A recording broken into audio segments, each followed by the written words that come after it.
This is not only how we stop Trump, it's how we stop the next one.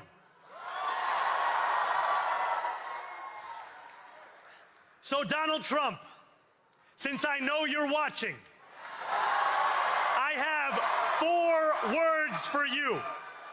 Turn the volume up.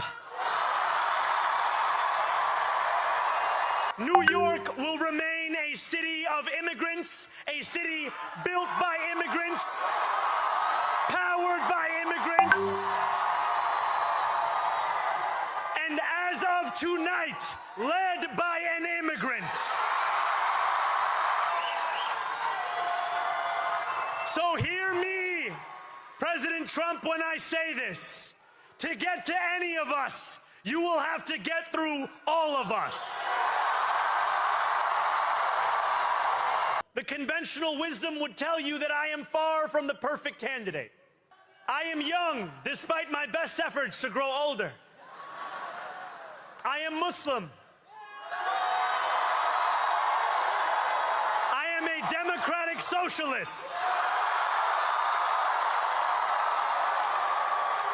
And most damning of all, I refuse to apologize for any of this.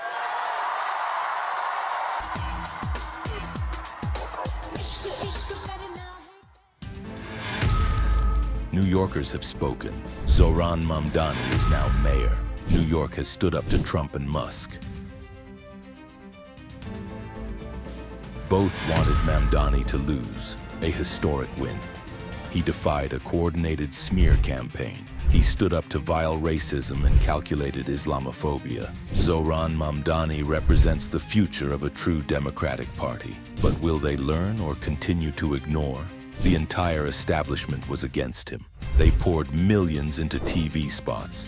Many corporate media pundits berated Zohran and predicted failure.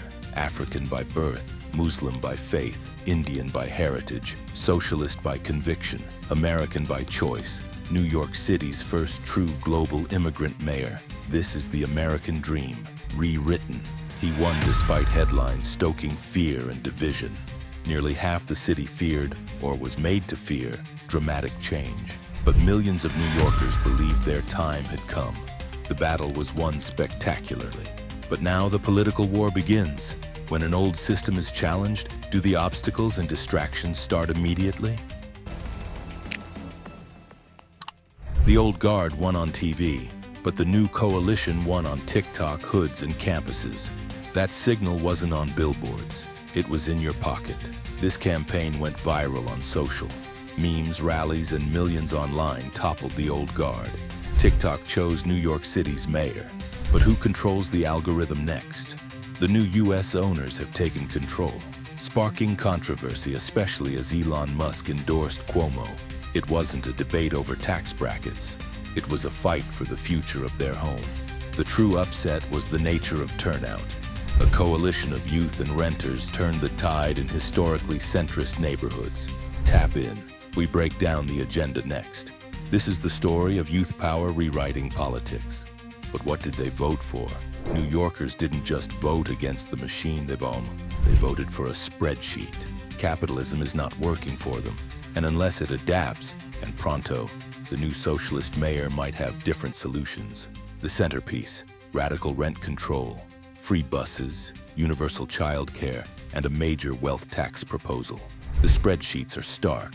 Analysts predict billions in lost revenue for the real estate lobby, directly transferred to the city's working class. But Zohran says he has a plan, and he is prepared to prioritize people over profit while being responsible. This is the cold, hard logic of the policy. For the first time, the largest financial lobby in the state is facing a democratic challenge on its entire business model and interests, and they don't like it. But spreadsheets are not moral arguments. The only question that matters: who gets to stay in their home? This is the human consequence of that $3.4 billion shift. It's not about data points. It's about a single mother facing eviction after a decade in her neighborhood. Mamdani's victory promised a simple truth. Housing is a human right, not an asset class, and that promise is now on the desk of the most important man in City Hall. The political war was no longer fought over votes. It's fought over the morality of who pays or shares the cost of affordability. The question isn't whether the policy will work. The question is whether the rest of America and the world will follow. Given the global housing crisis, everyone from London to LA is watching.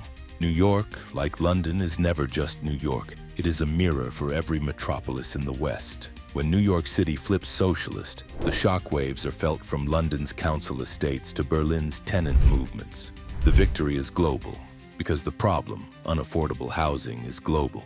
Mamdani's team has already been in contact with activists pushing rent caps and nationalized transit in the UK and Germany. These movements all share the same receipt. The private market has structurally failed the working and middle class, but the global spotlight only makes the local fight harder. On his first day in office, the mayor's Rent Guidelines Board could immediately face a lawsuit from 3 major real estate firms, backed by billions, potentially arguing that Mamdani's rent freeze is unconstitutional. This immediate legal warfare proves the core argument of the campaign, that the system, regardless of the voters' mandate, will fight back to protect its profit. This is the reckoning, and it won't be fought in the legislature but in the courts. Mamdani has warned his base to stay resolute. The essential question, both in New York and around the globe, remains: is this victory just a flashpoint that will be crushed by capital? Or is it the first sign of a new economic cycle where housing and decent transport are finally seen as human rights? The city's financial machine is not just suing, it is coordinating a campaign to slow investment. The headline is clear: NYC's capital flight has begun. This is the direct intended consequence of the wealth tax and the rent freeze. But this backlash was already written into the mayor's plan. His team says the lost revenue is simply capital being forced to serve a different purpose: the public good.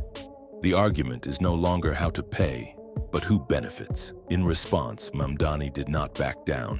He leveraged his viral social network again. A single powerful post stated, "Housing is a human right, not an asset class." It reframed a complicated legal fight into a simple moral equation for millions.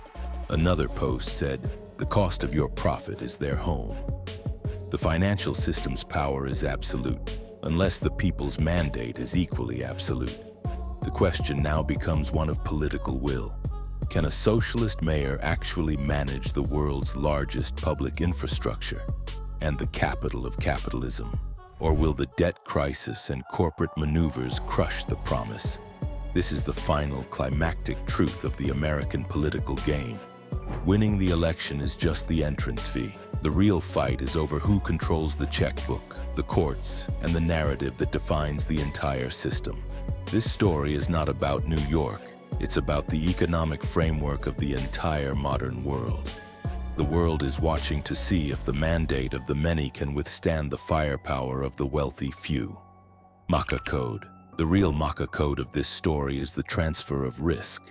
For decades, the entire financial risk of an unstable economy, from inflation to recession, was placed onto the single fixed point of the renter, the borrower, the worker, the one on the bottom rung of the ladder. Mamdani's policies, from the rent freeze to the wealth tax, do not eliminate risk. They simply transfer the fair and proportionate share back to the state and the wealthy asset holders. The question is not safety, but who gets to feel unsafe, and who gets to profit in the comfort of their gated and secure penthouses. And this transfer of risk, this fundamental shift in the economic framework, is what sparks the lawsuit chatter, the capital flight headlines, and the Elon Musk tweet. It's the system's allergy to risk exposure, to survive, to protect its interest.